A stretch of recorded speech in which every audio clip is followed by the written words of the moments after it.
Si hago una dieta muy baja en carbohidratos o cetogénica y me sube el colesterol LDL, ¿tengo mayor riesgo de infarto? Pues no, y te explico el porqué. A ver, cuando hacemos una dieta muy baja en carbohidratos refinados, lo hacemos para mejorar nuestra salud metabólica, y todos los parámetros de la salud metabólica mejoran.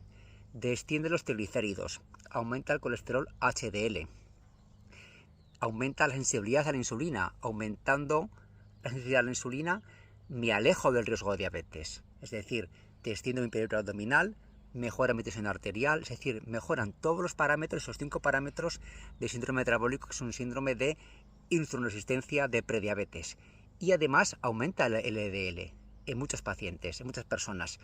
¿Es algo malo? No. Si todo mejora en la salud, ese factor puede ser incluso algo bueno. Tenemos un miedo infundado al LDL, al colesterol, y yo quiero en estos vídeos demostrar que el colesterol, ese miedo es infundado, que nos han vendido esa teoría a los médicos, a los pacientes, que los médicos somos unos soldados prescriptores de medicación para bajar el colesterol, cuando realmente no es el culpable.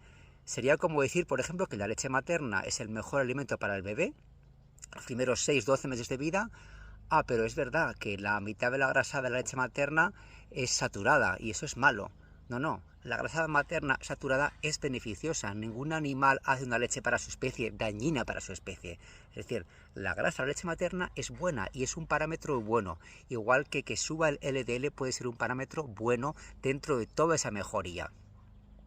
Hay personas que, haciendo una dieta muy baja en carbohidratos o cetogénica, sobre todo los muy delgados, tienen una elevación muy alta de las partículas del colesterol LDL. ¿Y esto por qué ocurre, no? Es el fenómeno, son los llamados Lean Mass Hyperresponders, los altos respondedores de masa magra. Esto depende del Lipid Energy Model, que es el modelo de energía derivado de los lípidos. ¿Qué ocurre? En personas que tenemos poca grasa subcutánea y que ingerimos poco fuente de glucosa, hay muy poca energía desde el glucógeno del hígado o de los músculos, y entonces el metabolismo depende de los ácidos grasos, y el hígado va liberando esas partículas de muy pequeña densidad, las VLDL, Very Low Density Lipoprotein, para ir traficando, ir llevando energía, transportando triglicéridos y colesterol.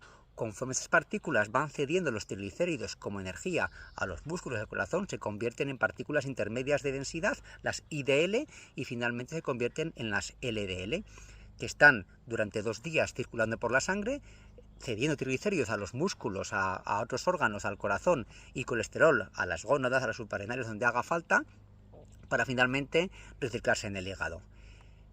Entonces estas personas tienen un alto turnover, tienen unas VLDL que convierten rápidamente a dar energía desde los triglicéridos a los músculos. Es decir, los triglicéridos los tienen bajos, las VLDL se convierten rápidamente a IDL y a LDL.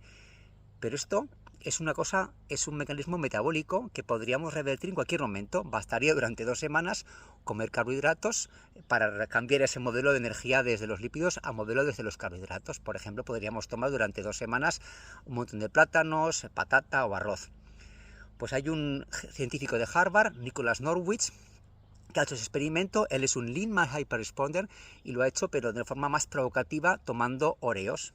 Él tenía un colesterol LDL muy alto, de 384, porque en los Lean Mass Hyperresponder sube altísimamente y es un cuadro metabólico saludable, y durante 16 días tomó 12 Oreos diarios. Es decir, algo metabólicamente malo, tomar azúcar refinado, azúcar con harina refinada, grasa industrial. ¿Qué consiguió en esos 16 días? Que su colesterol LDL bajara de 384 a 111, o sea, una reducción del 71%. Luego hizo un periodo de lavado, 3 meses comiendo su dieta baja en carbohidratos, su LDL volvió a subir por encima de 400, y entonces hizo el mismo experimento, pero con una estatina, con rosuvastatina, durante 6 semanas. Y consiguió que bajara de 421 solo a 284, bajó un 32%, es decir, en el doble de tiempo bajó la mitad. Es decir, los Oreos bajan el colesterol malo el doble y en la mitad de tiempo que las estatinas. Es decir, que los Oreos son algo bueno. No, los Oreos son intrínsecamente malos. Los Oreos son azúcar refinado, aumentan el perímetro abdominal, consiguen ácido graso, aumentan los triglicéridos, bajan el HDL. Es algo malo. Entonces, si algo malo que te baja el LDL, quizás sea también algo malo que te lo baje. Yo creo con esto un poco quitar el miedo a ese colesterol alto, que es una forma de tráfico de energía, de intercambio de energía natural. El colesterol no es el culpable, me cachis la mar. Y es que el colesterol LDL asusta mucho a los médicos, nos han adoctrinado a pensar que es algo malo que hay que tratar. Y te dicen, Jorge, es que las personas con hipercolesterolemia familiar heterocigota se infartan antes. Pues no es cierto. El 70% de las personas con hipercolesterolemia familiar heterocigota, que es uno de cada 400 personas, son octogenarios, incluso centenarios, nunca se infartan. Viven más que nosotros. O sea, el colesterol con la edad te da más longevidad. Es anticancerígeno, protege de infecciones, mejora el estado cognitivo, es fundamental. Lo que hace que un 30% de las personas con hipercolesterolemia familiar, que es una enfermedad genética, se puedan infartar antes es que esa enfermedad genética asocia a otras anomalías genéticas de la coagulación. Tienen problemas de hipercoagulabilidad, porque en el fondo los infartos son el resultado de un trombo, ¿de acuerdo? Y tienen elevada muchas veces la lipoproteína A, que es muy importante y lo hablaremos en otros vídeos, o la homocisteína, o el fibrinógeno, o la antitrombina. Son problemas de coagulación elevados en esas personas con esa anomalía genética. Pero en las personas normales que no tenemos enfermedad genética, el colesterol es algo bueno. Son trombos lo que nos ocluye las arterias.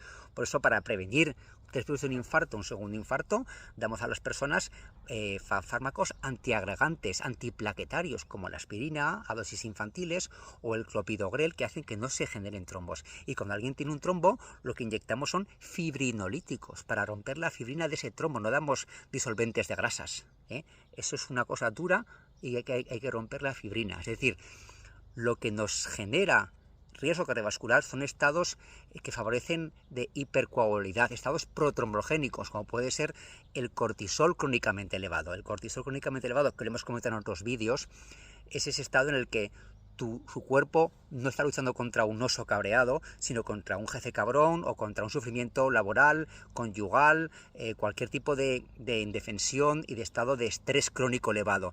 Y ese estado de lucha, entre comillas, contra ese oso está generando factores de coagulación para que no sangres en la batalla. Es un estado protrombótico, por eso el cortisol o cualquier enfermedad que altere el eje hipotálamo pituitario adrenal que genera el cortisol son factores protrombóticos que sí que nos generan un mayor riesgo cardiovascular. Y el colesterol no tiene nada que ver ahí. Es decir, no te preocupes por el colesterol. De hecho, el problema del colesterol puede ser que preocuparte, te sube el cortisol y te genere ese estado protrombótico, estado de insulinoresistencia y de estado de mayor riesgo cardiovascular. Es decir, estate tranquilo, come bien, reduce azúcares refinados, duerme bien, cena pronto, rodéate de amigos que te hagan sentirte tranquilo, relájate, respira por la nariz, que libera óxido nítrico, exponte al sol sin camiseta 15 minutos, también libera óxido nítrico, y no te preocupes por tu colesterol.